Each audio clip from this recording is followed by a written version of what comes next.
Welcome back and बहुत सारी बधाइयाँ जिनका कि आईबीपीएस क्लर्क प्री क्लियर हो गया है। अब एक पड़ाव है जो है मेंस, वो भी क्लियर कर लीजिएगा। उम्मीद है कि आप सबने बहुत मेहनत करा है, लेकिन डीमोटिवेशन बिल्कुल नहीं आना चाहिए अगर आपका सिलेक्शन नहीं होता है, क्योंकि आप किसी के लिए सक्सेस स्टोरी बन सकते हैं। आपने अब तक देखा होगा बहुत सारा ऐसे स्टोरी जिसमें कि 17 अटैम्प्ट के बाद 18वें अटैम्प्ट में क्लियर हो जाता है। कोई एक बहुत सारे एग्ज़ाम देने के बाद अचानक से आईबीपीएस क्लियर हो गया, या फिर एसबीआई क्लियर हो गया, या एलआईसी डबल ए क्लियर हो जाता है।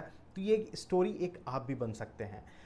अब यहाँ पर क्या है ना कि आपको बस ये देखना है कि क्यों आपने ये एग्ज़ाम मिस आउट किया, क्या आपका कमी रह गया था, और उस पर आपको वर्कआउट करना है। सेकंड, कि अगर आप डीमोटिवेट हो जाते हैं तो आपको बस खुद में ये सोचना होगा ना कि आपने क्या कमी छोड़ा है, क्योंकि ये एक क्लैरिकल जॉब है और बहुत सारा ऐसा जॉब है जो कि एलआईसी का हो गया, एसपीआई हो गया, आईबीपीएस हो गया, पीओ लेवल का, या फिर आप अदर एग्ज़ाम देख लें, आरबीआई असिस्टेंट आपके सामने है। तो ये सारे एग्जाम कैसे क्लियर करोगे अगर आपका क्लैरिकल वाला क्लियर नहीं हुआ है? मतलब कहीं ना कहीं आपके मेहनत में कमी है, कहीं ना कहीं आपका जो प्रैक्टिस है उसमें कमी दिख रहा है।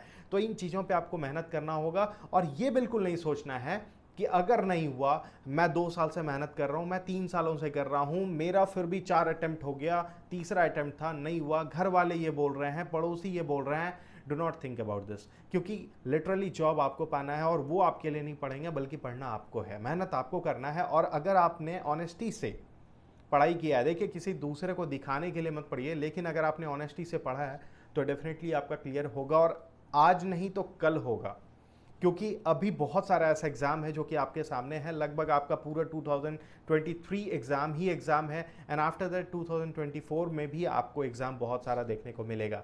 तो मतलब ये है कि यहाँ से जो आपको लेफ्ट आउट करने का ऑप्शन अगर दिमाग में आ रहा है कि अब अगर ये चीज़ आपका एग्ज़ाम क्लियर नहीं हुआ तो शायद छोड़ देते हैं, बैंकिंग मेरे लिए नहीं बना है, ये बिल्कुल नहीं आना चाहिए। क्योंकि अगर आप यहाँ पर से छोड़ने का सोचते भी हो ना, तो मतलब ये समझो कि आप बहुत अंतिम में आके छोड़ रहे हो। बहुत सारा ऐसा रिजल्ट मैंने देखा है जिसमें कि लिटरली वो इस स्टेज तक आप पहुंच जाते हैं जहां पर कि उनका एग्ज़ाम बस कुछ मार्जिन से छूट रहा होता है, और फाइनली वो क्या किसी प्राइवेट ऑर्गेनाइजेशन में, या फिर फाइनली वो बैंकिंग छोड़ देते हैं। लेकिन अगर वो थोड़ा सा और कंटिन्यू करें तो शायद वो एग्ज़ाम उनका क्लियर हो जाए। बहुत बहुत सारा ऐसा एग्जाम्पल है।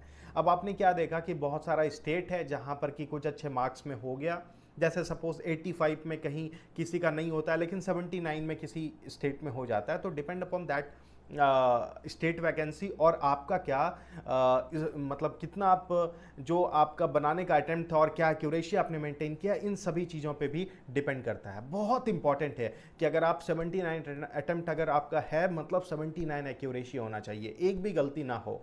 देखिए 2-3 गलतियां हमारा ह्यूमन एरर हो सकता है, बट हाँ, अगर इस चीज़ को आप ओवरकम करते हो तो डेफिनेटली यहाँ से आपको कुछ सीखने को मिलेगा। और देखिए जब तक आपका फेलियर नहीं आता है तो आपका सक्सेस भी नहीं आ पाएगा। तो आपका फेलियर ही आपके लिए सक्सेस बन के आएगा। इस चीज़ को बहुत अच्छे से दिमाग में डाल लीजिए। नेक्स्ट आपके सामने जो भी एग्ज़ाम है उसके लिए आपको इतना मेहनत करना है कि आपके लिए, आप किसी के लिए सक्सेस स्टोरी बन पाओ। बस ये चीज़ दिमाग में डाल दो और मेहनत करो। और जहाँ तक मैंने बताया कि अगर आपके दिमाग में ये चीज़ बैठा हुआ है कि अगर आपने ईमानदारी से मेहनत करा है ना, तो आपको सफलता ज़रूर मिलेगा। और आईबीपीएस क्लर्क कौन, आईबीपीएस पीओ या एसबीआई पीओ आप क्लियर करोगे, और ये आपका क्लियर होगा अनटिल अनलेस आप उस पर वर्कआउट बहुत ऑनेस्टी से नहीं कर रहे हो। तो क्लियर है कि यहाँ से अगर एसबीआई या फिर आईबीपीएस के लिए हमारे पास आगे एग्ज़ाम है तो डीमोटिवेट ना होकर बल्कि मोटिवेट होना है कि क्या गलती हमने करा, उस चीज़ से सीख के आगे बढ़ना है। इसीलिए मैं आपको बताया कि क्लैरिकल जॉब अगर नहीं हुआ, इट मीन्स कि हम लोग आगे के लिए एलिजिबल नहीं है। हम लोग आगे कैसे अपने आप को बढ़ाएं, उस चीज़ पे बस आपको वर्कआउट करना है। तो मेरा बस छोटा सा मैसेज आप लोगों को यही था। बाकी रस जिनका है वो बहुत अच्छे से मेहनत करें, और जो मेंस आपके सामने है वो क्लियर कर लें। क्योंकि अगर एक बार आपका मेंस में स्कोर बहुत अच्छा होता है ना, तो फिर कोई चांस ही नहीं होता है आपका किसी भी तरीके से रुक जाने का।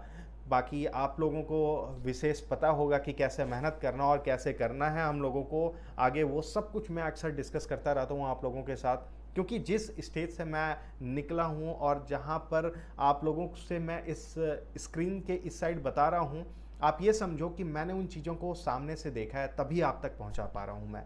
जी, जो जो गलती अक्सर मैंने देखा और मैंने खुद किया है, बस उससे सीख कर मैं आप लोगों को ये चीज़ पहुँचाता हूँ। तो प्लीज़ इसे शेयर कीजिएगा अपने दोस्तों के साथ, ताकि उन तक